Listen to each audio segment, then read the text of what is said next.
fan. Mike, I'll start with you. I think the biggest question that everyone wants to know the answer to is why? Why at 54 years young? Why after you fought over 15 years ago, your last fight? Why are you coming back now? Listen, I just feel magnificent. I've been training. Someone gave me a proposition to come fight. I believe it was Bob Sapp, and at first I said, "Hey, forget that. I don't want to fight nobody." Then a light bulb went off in my head. Said, "Bing, what kind of rules would he like to fight?" And I said, "Would he box me?" I'm the Marcus Queensberry, and then they called me, said yes, and then it went from him to someone else, and then from Shannon Briggs to someone else, and now I know I'm sitting here, I'm fighting Roy. And yes, you are fighting Roy, and he's the biggest name of all those names that you just mentioned. Roy, when you were offered this fight against Mike Tyson, what was your initial reaction? I mean, how can you say at a time when we're going through COVID, we got everything that everybody's faced with adversity right now. So while everybody's faced with adversity, you want to be a person who gives them something to look forward to, right? So when you get the biggest adversity to ever knock on your front door, to ring your phone, how can you say no? November 28th at the Staples Center in downtown Los Angeles. First up, as far as media questions are concerned, let's go to Gene Wang of the Washington Post. Gene, you're up.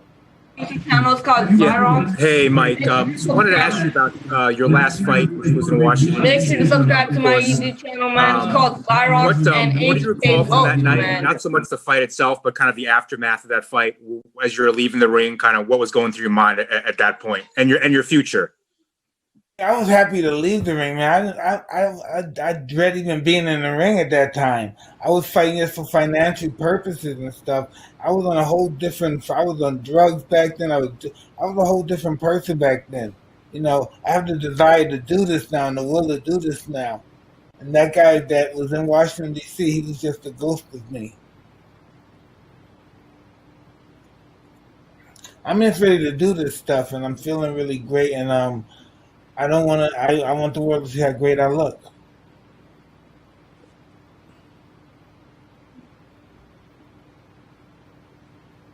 Of Mike training at the plate, some viral footage of Mike that has surfaced, and if so, what do you think of how he looks?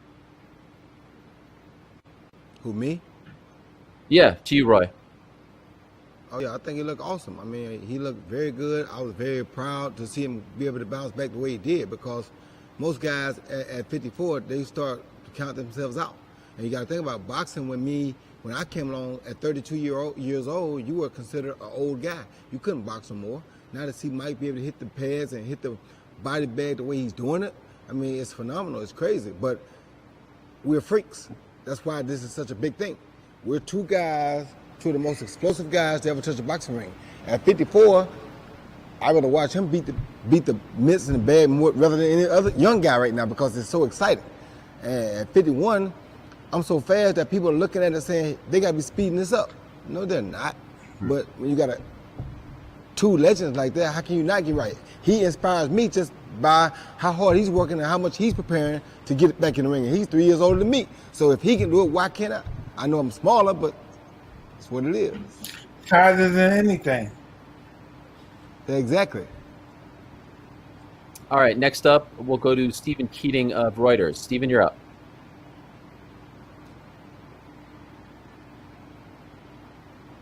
Stephen, are you there? Stephen, you have to unmute. Yes, I'm here. Okay, go ahead, Stephen. Hey, Roy, how you doing? I'm doing fine. How are you? I'm good. I just wanted to ask, how did you, knowing that you're going against Mike Tyson, knowing what's at stake, knowing that you're fighting 8 rounds with the 12-ounce gloves, do you still prepare with that same intensity that you did back in the day? Do you still train with that same intensity that you did back in the day? Honestly, you have to be a fool not to. You go in the ring with one of the most dangerous men to ever grace the boxing ring. How could you go in there with 12-ounce gloves on, which is only 2 ounces bigger than what you normally fight in? You got on 12-ounce gloves, with one of the hardest punches in boxing history, the youngest heavyweight champ of all time, and you're going to not prepare to your utmost intensity? Are you crazy? It should be even better or higher than your last time or your most intense times were, because this is a bigger situation.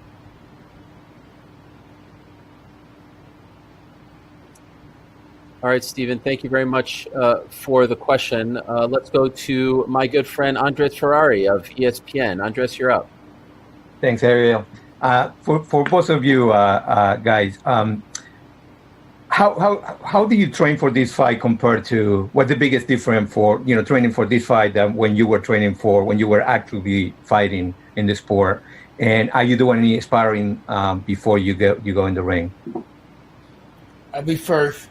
Yes, I look at films of Roy when he's at his best, because that's the guy that I anticipate fighting. I anticipate fighting him at his best. And I'm in the best of shape. And yes, I boxed up to 7 rounds so far, and it keeps improving. And I'm boxing younger guys and hungry guys, and they're assuring me that from the looks of things, I'm doing very well. So I'm looking really forward to this. And this is going to be something I looked at this, we're going to also do this from a charity perspective. So many people are going to benefit from this fight besides the fighters.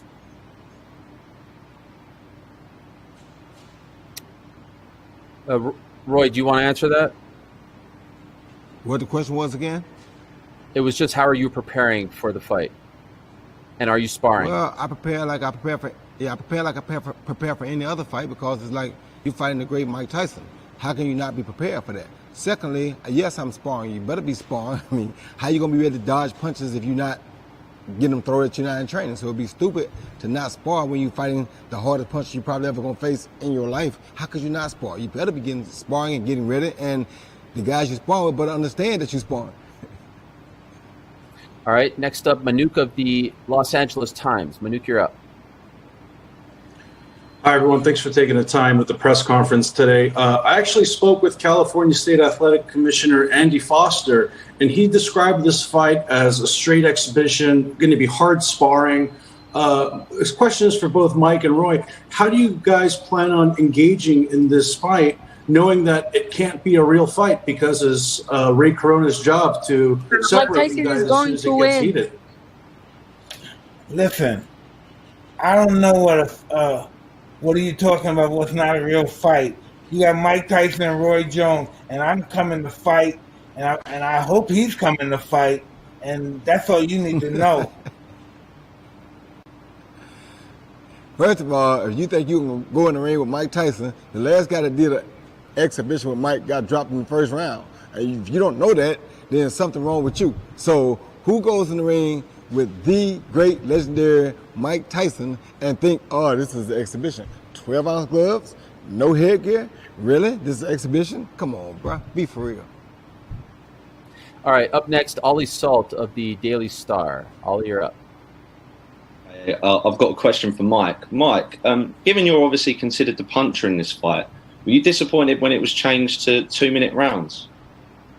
Absolutely. I'm sure they have their reasons for doing it, but the women fight 2 minutes. But I have to understand, this is bigger than me. It has the charity exponent, and it's not all about me. So I guess the commissioner has more of an input than I do. So who am I to talk? I'm just happy that we're doing it. How do you feel about that, Roy? That they moved it to 2 minutes? I'm not happy at all. Like you said, I'm not happy at all. That's for women. I kept fighting to the last minute. I'm like, why are we doing 2-minute rounds? I don't understand that. We're not women. We two are the best to ever do it. Why we got to go 2-minute rounds? I mean, why? We can't. If something going to happen, it's going to happen anyway. 2 minutes, 3 minutes, 5 minutes, it don't really matter. So for us, what difference does it make? Why cut it to 2 minutes? 2 minutes doesn't do anything for him nor me, to be honest with you. It cheats the fans out of it because that's their excitement. That gives us a little more time to get a little bit more fatigue to set up a little bit better shot than we probably could set up in 2 minutes. So to me, it was all advantageous for everybody to keep it 3 minutes. But like you said, it's supposed to be a exhibition, charity event. Okay. All right, up next, the legend, Kevin Iole of Yahoo Sports. Kevin, you're up. Thank you, Ariel. Question for Mike. Mike, how long has it been since you last felt as good as you do right now? And do you feel like you have to make any concessions to your... Mike Tyson's going to win. Hey, listen, I don't know. The last time I was 215 pounds, I believe I was, 18 or 17 years old. So I'm really happy with everything that I've been doing. And it's just total confidence and self-affirmation. And man, it's just amazing. I'm just ready to do this stuff. Can't even explain it with words. I'm just ready to do this stuff. Mike, I know you say that, when you get ready for a fight, you go to a different place, a different person starts to come out. Do you feel like that person is starting to come out again? Absolutely. I can't even stay with my, the next 30 days, it'll be impossible for me to stay with my family. There's no way for them to live with me. They'll kick me out the house. So is this a one-off for you, Mike? Or are you planning on several fights? Is this like the restart of a new chapter? This is an organization. This is for the Legends Leagues only. So this is I'm going to go as long as the league is working. I'm going to do this, and I'm going to help a lot of people. And my legend is going to be that I gave a lot more than I took.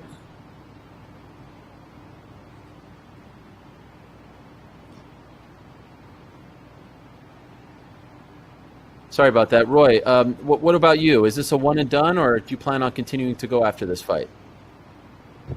I mean, for me, I used to judge about how I feel that night. I really wasn't planning on going anymore.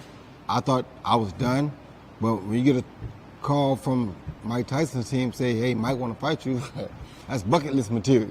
You feel me? I mean, you can't turn. That's something that everywhere I go in life, the first thing a young kid would ask me, hey, have you ever fought Mike Tyson?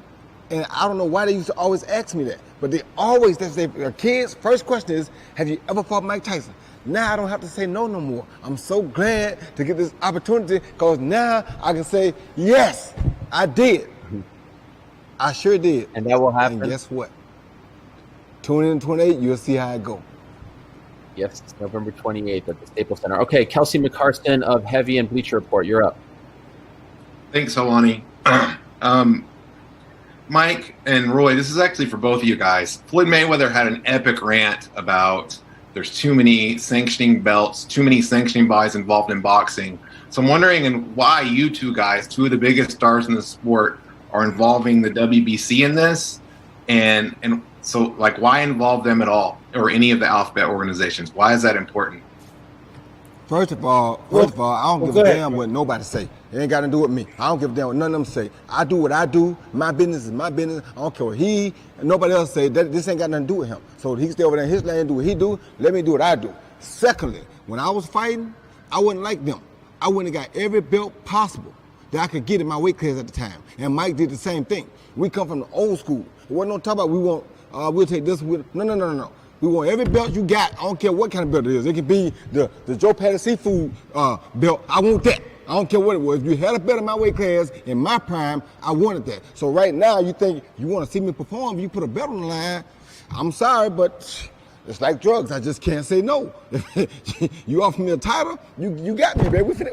We got to do it now. So it don't mean nothing to people like him, maybe, but it meant the world to me. And he said it all. It's like drugs. All right, next up, Steven Jorgensen of Sport Build. Steven, you're up. Yeah, thank you very much. This one's for Mike. I wanted to ask you, you were known in the past as the baddest man on the planet, the world's most dangerous man. What is Mike Tyson like right now? Are you approaching that old self, that old Mike Tyson from the past? Well, no. Mike Tyson is preparing to meet God eventually. But before he do, he has things that he wants to accomplish. And this exhibition is one of them.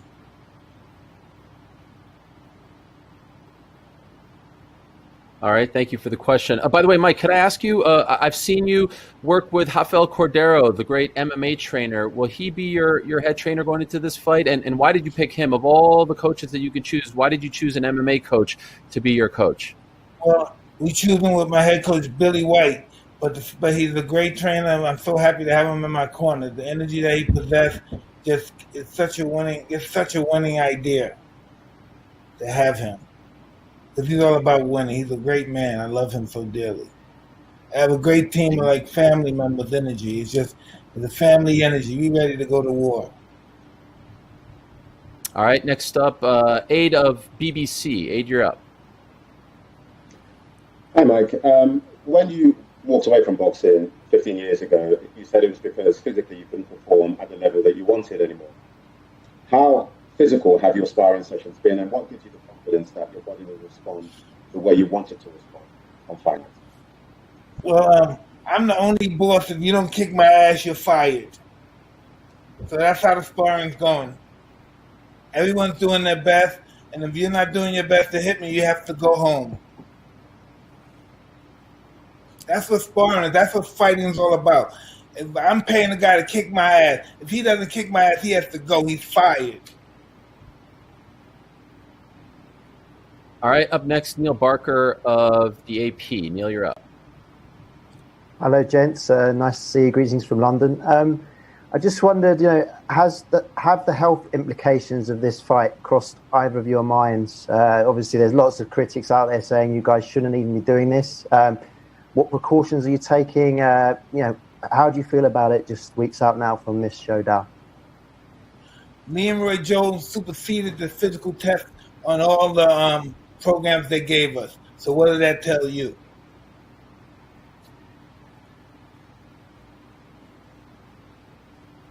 Roy, you want to jump in on that one, or just Mike? What does that tell you? All right, fair enough. Does it bother you? Does it bother? You did it better than Young Boy.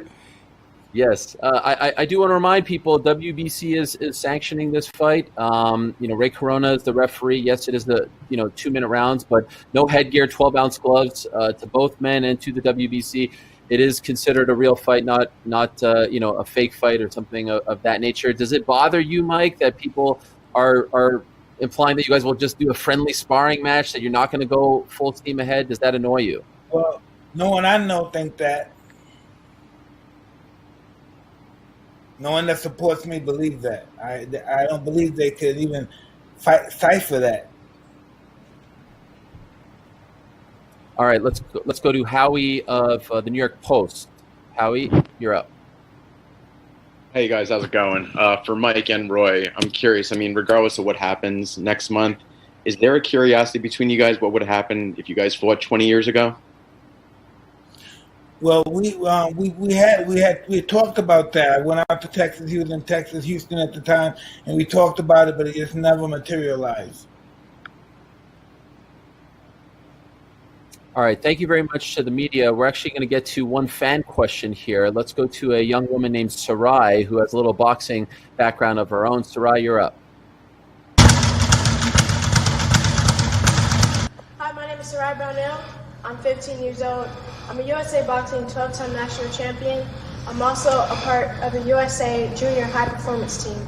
And the question I wanted to ask Mike was, what is your mindset like when you're going in the ring, and what is your mindset going to be like when you get in the ring with Roy?